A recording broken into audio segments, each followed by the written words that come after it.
mu ne mo ndax duma leen xibaare bàkkaar yu gën a rëy ci bàkkaar yi mu wax ko ñetti yoon qaalu bala ya rasulallah saxaaba yi ne ko aha kay yow yonent bi yàlla yónni sallallahu alayhi wa sallam mu ne leen bi ci njëkk mooy al ishraaku billah muy bokkaale yàlla jaamu keneen ku dul yàlla yaakaar keneen ku dul yàlla jàpp ni njariñ ak lor ci keneen lay jóge ku dul yàlla ragal keneen ku dul yàlla wakkiirlu keneen ku dul yàlla wéeru ci keneen ku dul yàlla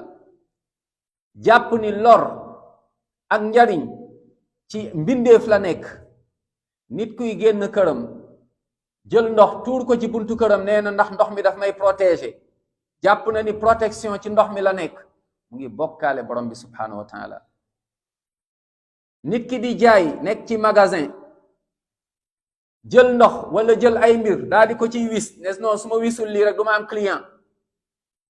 wala am lu mu takk ci biir magasin bi wala am lu mu takk ci boppam wala am lu mu takk ci këram am lu mu suul ci këram wala ci ginnaaw këram jàpp ni faw mu tuur deret ndax mën a am protection mu ngi bokkaale yàlla yàlla mere na ko képp ku bokkaale yàlla yàlla mere na la